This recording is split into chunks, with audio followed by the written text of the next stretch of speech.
Welcome to DeFi by Design, where we talk all things blockchain and cryptocurrency while striving to educate, empower, and enrich. What's going on, guys? Real quick break for the DeFi by Design podcast sponsors and the DeFi Slate sponsors who make this all possible. First, we have 𝗷𝗍, a money market protocol that allows you to borrow and lend and leverage your assets to earn interest. So if you want to deposit some stable coins in there, currently you can get 3, 4, 5, 6, 8% APYs on stable coins, which oust any bank in the world.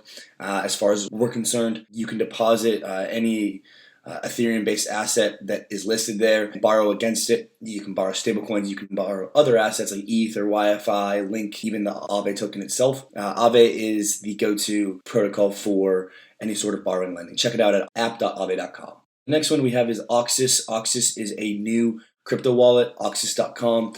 You can store all of your crypto there. They have quite a few options. They're integrating new DEX features soon and allow you to have a non-custodial way to store your crypto safely off of centralized exchanges and also just not in a MetaMask or in your own ledger. A bit of extra security there. Next, we have MCDEX. MCDEX is a decentralized perpetual swap protocol, basically allowing you to trade on leverage on the Ethereum chain, right? They're coming out with V3 very soon. By the time you're listening to this, it might already be out. They are a super solid team, and they're pumping updates and allowing you to trade decentralized perpetual swaps on ETH, Link, and a few others, all on Ethereum, all decentralized. So that is MCDEX. Next, we have 𝗵𝗶𝗴𝗵. 𝗵𝗶𝗴 is a decentralized stablecoin. It's an algorithmic stablecoin that is pegged to the purchasing power of commodities. And basically, it measures what value $1 buys in terms of a commodity index each week. And then it provides you with essentially a store of value that allows you to continuously evade inflation while maintaining, a stable aspect as if it was $1. And that is the 𝗵𝗶𝗴 protocol. Check them out on Twitter. Finally, we have DeFi. It is an L2 decentralized exchange. They allow you to basically trade in a gasless and feeless manner, big volumes, whatever quantities you need. It's almost like a centralized exchange on Ethereum, but you are the custodian. They do not hold your coins as a centralized exchange would. You have full control, full power. So really, it's almost like a centralized exchange capabilities on a decentralized exchange, and that is DeFi. All those sponsors make this possible. I know it's a lot to take in, but thank you very much for listening, and let's get back to it. What's going on, guys? Welcome back to another episode of the DeFi by Design podcast. Today is a good one. Like every day, we are working away and building in the crypto world, not just trying to pump the markets, but the markets have been pumping recently. So like usual, our viewership is up, the hype is up, people are getting after it. Protocols and teams and folks are all trying to collaborate, integrate, and I mean, honestly, it's just a flourishing time right now. It's been extremely enjoyable. We are here with a member of the Ocean DAO and the Ocean team. His name is Alex. I'll let him introduce himself, kind of how he got into crypto, what his role is, what his interests are, and then we'll dive right more into, just more stuff about what's going on in DeFi and in the crypto space right now. What's up, Alex? Hey, Andy. Thanks so much for having me. Yeah, so my name is Alex 𝗵𝗶𝗶𝗵. I work on Ocean DAO, member of Ocean Protocol. My background's in product growth and community growth. I've been researching crypto economic incentive models for quite some time and have been investing in the space since late 2015. Actually, ended up co-organizing the SF Ethereum Developers Meetup through 2017. Currently, really excited about what's going on at Ocean Protocol. That's awesome. As soon as you said crypto incentive models, my brain just instantly triggered because the game theory conversation is, it's one for the books. We've seen it a lot in the way that a lot of tokens have been created and distributed in 2020 and now in 2021 with kind of the era of yield farming and fair launches and distribution. And even this now concept, which was kind of sold to us in 2017, 2016, it's now fruition, which is the aspect of governance. So definitely keen to hear what you think about token incentive models that have basically popped up in 2020 in terms of the fair launches, the yield farming / what's known as liquidity mining, kind of one and the same. And as well as like the governance structure. So just on a broad scale, what's been your takes on kind of how it's shifted from, say, the ICO or the pre-sale experience to kind of what we have now? Absolutely, yeah. So in that ICO boom, pre-sale experience, there was a ton of networks that were they were minting network marketplace activity before any had taken place. So now what we're seeing is more utility and more work being done on these crypto networks for actual use and people earning those network rewards. And so it's pretty interesting right now for the, especially like DeFi products, is that they're getting adoption. They actually have some real use cases, and folks are generating yield, and they're even competing against each other, akin to the SushiSwap, Uniswap vampire attack. And so once you kind of get this network, flywheel going, how do those stakeholders, those token holders, dive in and actually start to participate in with what's going on? So that really is and leans into governance. And we've seen so many different flavors of how this governance has metastasized, and whether that's a pure play DAO or different tweaks on DAOs. So OceanDAO is a grants DAO. And, other DAOs have, grants and sort of like protocol improvement proposals as well in their governance. So a whole spectrum of blends to, how to do governance sort of effectively. Nice. Yeah. I mean, I tend to agree with the shift as more of a power move in terms of incentivizing players to be active participants in the market rather than simply just token holders. However, obviously we're a long way to go in terms of what governance is the best. And you mentioned OceanDAO and kind of how that's been, growing and creating itself into, a full-fledged organization of people who kind of have like the same, I wouldn't say like ideological views, but same kind of path and mission in terms of the way that, they foresee the Ocean Protocol and, the idea of global decentralized public networks kind of growing and creating.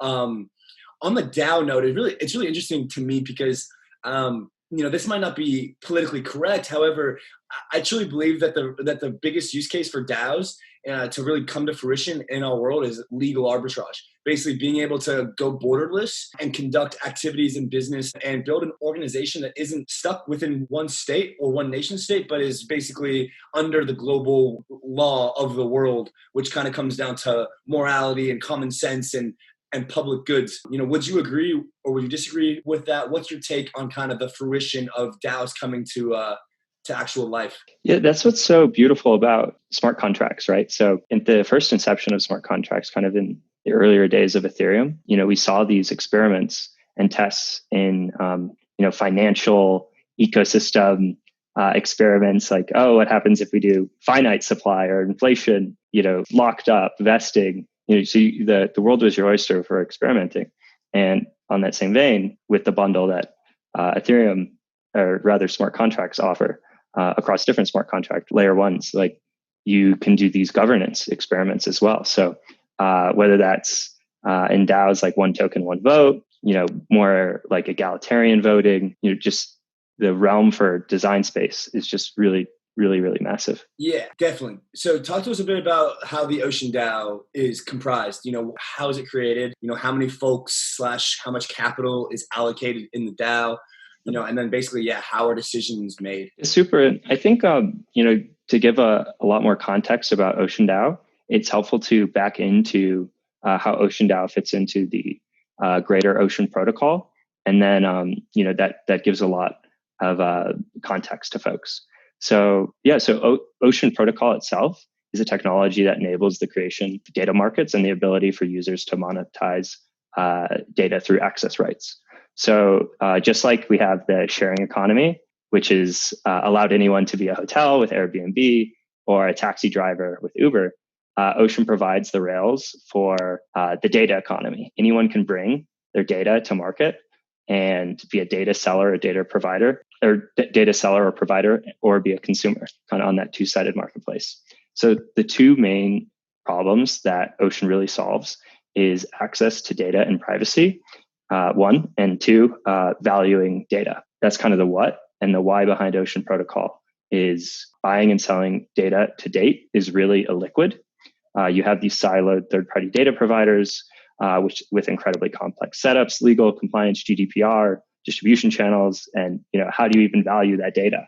Is it based off of just some negotiation you had behind closed doors, or someone really wants it, so you're going to hike up the price? So this is why kind of this open data marketplace is really needed. So kind of you have this open protocol that is Ocean allowing open data. So this substrate has been created. And to transact on the substrate, the medium of exchange is the Ocean token. So how do you get this flywheel of economic activity going, and how do you really grow this protocol? And so as more and more marketplaces pop up on Ocean Protocol, and as more folks start buying and selling data, kind of this ecosystem can evolve. So one way we can incentivize the growth of the ecosystem is through funding grants for projects to build on the Ocean Protocol. So this is the crux of OceanDAO. So OceanDAO is community curated funding for projects in the Ocean ecosystem. So backing into your original question, there are 4 main types of projects that OceanDAO looks for to be able to kind of grow this overall network value. The first is projects that are building apps or integrations on OceanDAO. The second is projects that are unlocking data for the Ocean ecosystem. Third is projects that can contribute to the core Ocean software. And fourth, there are just less technical activities, just along the lines of marketing and communications. So that's kind of the scope and reasoning why for OceanDAO. And then, I can back into kind of the operation execution of OceanDAO. So we started OceanDAO in Q4 2020 with our grants funding round 1. So with that, how do we set up this framework for projects to come and get them funding? So we allocated our first funding for 5 projects to receive 10K Ocean, and then there was a inaugural grant round bonus of 3,000 Ocean. So each of the 5 projects got 13,000 Ocean. And so that process was a really interesting, experiment, because we're going, if you're familiar with it, Peter Thiel, 0 to 1, we are literally like incepting this grant style program. So what are the components of that software stack? So we have proposals can come in. We have our discussion forum where people can talk about OceanDAO. So that lives on discourse and also on proposal feedback. And then we have our voting. So we're using Snapshot, Balancer spinoff for proposal voting. And then we have funding be released. So our token holders can come and vote on our proposals. And then as mentioned, those funds that we've set aside can get deployed to projects looking to contribute. That's kind of the long story short of kind of the reason why and how it's implemented, and can talk about growth if you're interested as well. Yeah. So effectively, Ocean Protocol is a data marketplace, which is obviously going to be huge over the next 10, 20, even the next few years. It's a game of chicken right now with YouTube and Facebook and Google basically having this market all to themselves. It's going to open up billions of dollars for average people like you and I to basically be able to monetize our own internet usage rather than having it be, given to other corporations who monetize it for us, right? Because if we create actual data online that can be sold to advertisers in a fair manner, and they can use that data to target, folks like us, or like, people who are interested in things that we are interested in. So that's kind of where my mind jumps to with like the big problem and the product market fit for where Ocean Protocol and the marketplace hits, right? So that's that. And then basically what you guys have done on top is built this DAO in the last month or two that is basically meant to incentivize other people to basically come in and grow this marketplace, for themselves and for the greater community. And then with that being said, there are people in the DAO and token holders and people who come in can create proposals. Even people who are just interested, right, can ask for some sort of funding through a proposal, right? It's discussed, talked about, etc. Voted on via one token is one vote, or what's the voting process? So a couple of things there. Yeah, so with the OceanDAO, as you mentioned, people come in, and so our token holders, they are the network, they are the Ocean economy. So as it's set up now is one token, one vote, and as Ocean scales or grows, we're really keen on experimenting with different types of voting setups. And for now, one token, one vote. Which seems to make the most sense. Obviously, there's people that would argue that whales are obviously over allocated for any sort of voting, but as long as whales don't form a conglomerate and override or push through anything that they want. I mean, it's kind of like the greater hand theory. If they want it, then it's probably better for all the token holders as well. So I tend to agree on that voting mechanism, which is solid. So, and then basically you guys are able to fund projects and protocols to help grow Ocean. So Ocean DAO is basically a subset of the Ocean protocol, which allows Ocean protocol to grow and blossom, which is awesome. I mean, that's like the name of the game for creating a DAO and helping the protocol. What have been some of the challenges that you've seen being a DAO member, right? Because obviously you only have a certain amount of tokens, a certain amount of vote, a certain amount of time. What's been some challenges of operating in a DAO that you've seen, that you think other people and entities that are trying to create these organizations might kind of run into? Absolutely, yeah. So I'm a member of a few DAOs, and also like going through the process of creating Ocean DAO with our CTO Trent, and getting feedback from our community. So there's, when you're creating something new, really like this articulation of what this thing is really, really important. So getting that branding and messaging out of how to come and onboard and go through the funnel, because there are a few different components, whether that's discussion or voting. So understanding how those puzzle pieces fit in together. And with regard to Ocean DAO, like more specifically, you can find all those resources on our website and on the Ocean DAO wiki. And then, so there are some DAO by DAO technical kind of nuances. And so just being mindful of what those are, because just like in proof of stake, how there's different flavors of proof of stake across different networks, there's different flavors of how DAOs operate. So quite literally, something that would be a point of is that we're learning more from our DAO members on is right now you can vote one token, one vote in your non-custodial wallet. However, we do have this mechanism in our Ocean market to stake on Ocean data pools. So being able to vote with staked Ocean is an important feature we're looking to implement in the future, so people don't need to remove tokens and incur some liquidity and permanent loss or other risks involved with like removing liquidity from pools. And then just round over round, one of the things we try to do is growing the DAO. And let's just say for Ocean DAO round 1, there was 9 proposals. However, we were only able to grow fund 5. We like having the ability to have the community vote on which projects they think have the highest ROI. However, it's we don't want to leave people hanging, so we're really keen on getting those folks into the next round and being able to give them funding to try to create this a more positive sum experience, as opposed to voting with finite resources. So some challenges there. Yeah, I mean it's definitely interesting when you have like you said, a group of people that are all trying to achieve what seemingly is the same thing, but have different ideas and methods of doing so.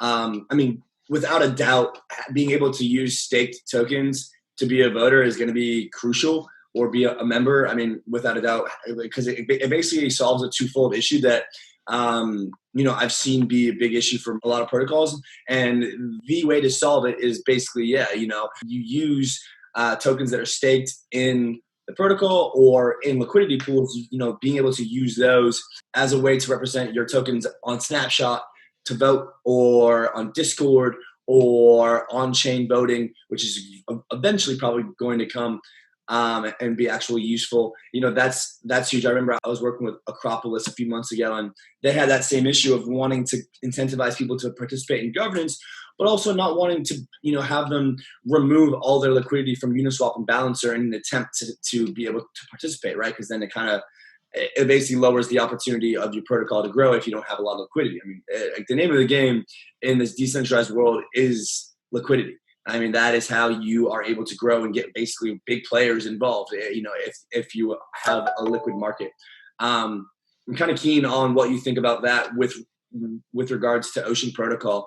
What are some of the ways that y'all have been able to grow your liquidity over the years? Obviously, the protocol has been around for at least a year, if not 2-3 years. So what's some of the ways that y'all have seen to grow that, the liquidity and kind of your community as well? I'm asking basically what's been helpful to growth that you've seen, what has been extremely influential? Absolutely, yeah. So we've had a few different phases of Ocean Protocol. So Ocean V1 was really around access control mechanisms for data using smart contracts. Version 2 was around privacy, compute to data. And V3 was this inception of the ocean market, along with data tokens and IDO's initial data offerings. So, while Ocean token can be added as like a liquidity pair on, a Uniswap or a Bancor or SushiSwap, just in the traditional, two token like an ETH Ocean pair. With the inception of Ocean Market, you can actually kind of stake your Ocean natively with a data token as a pair, with a data access right token as a pair with Ocean.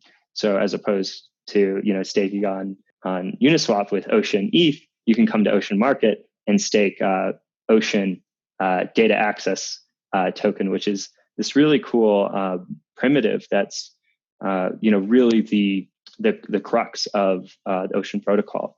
And when it comes to growth, the inception of Ocean V3 creating this marketplace was this really miraculous aha moment, because before you could how would one go about peer-to-peer buying and selling of data, and in this open in this decentralized world, you couldn't really do it. So Ocean Market created the ability for anyone who had data to have a two-sided market, and we're seeing a ton of interest for sellers. So when it comes to staking, so a data publisher or seller creates a data set that they want to sell, and then they can either do that with a fixed price or creating a market, using an AMM for that data asset. So that's where you would come and provide liquidity on that specific data asset. Money. Yeah. So on like a broad scale, it's basically not taking the liquidity from the other AMMs and bringing it to yourself, but basically giving token holders an option to stake and to use their tokens on the Ocean platform and protocol, which goes for, staking your Aave tokens in Aave rather than providing them on Uniswap, or staking, using your Sushi on the Sushi platform, right? Instead of using it on a different platform. It's kind of like the same kind of concept, which overall increases the network value of the Ocean protocol. It gives users an option, and it basically grows the liquidity overall. And that really bootstraps people's kind of opinion and belief of how much the token and how much the protocol is worth. Is basically, how willing are people to basically say, I'm going to buy this and I'm going to put it in your smart contracts. Not only am I trusting you with the smart contracts, but also trusting you with the token, which are directly correlated, because if anything wrong happens with smart contracts, I'm probably going to be out. Obviously these are rare black swan events, always possible in DeFi, but that is a huge vote of confidence. I would tend to agree. I think that in V3 with Ocean Protocol has really helped and shown, you guys as a team and also the market as a whole, that there are people that are confident in the protocol, in the code, and what the team is building, so much so that they're willing to basically be LPs and stake and use their tokens in a native fashion on the protocol. Now, that being said, how do you feel about lockups with tokens, right? So like staking lockups or LP lockups, obviously not for any seigniorage stuff, which is, like the algo stable coins where they have to try to stay at $1 and incentivize people. It's a little bit different when tokens are meant to be, move in a directional way, not stay at $1. So in that sense, how do you feel about lockups within, crypto itself for staking? Do you like the concept? Do you not? And then does Ocean Protocol incorporate, any sort of lockup? Yeah, so there have been a few experiments, so far, more than a few, for lockups on kind of these liquidity incentive. So I've seen, they're always around like these liquidity incentive programs. So you have a kind of the front end of, getting in earlier on the yield farming and, higher ROI, and then you take your token and, you can provide it, recycle it as liquidity.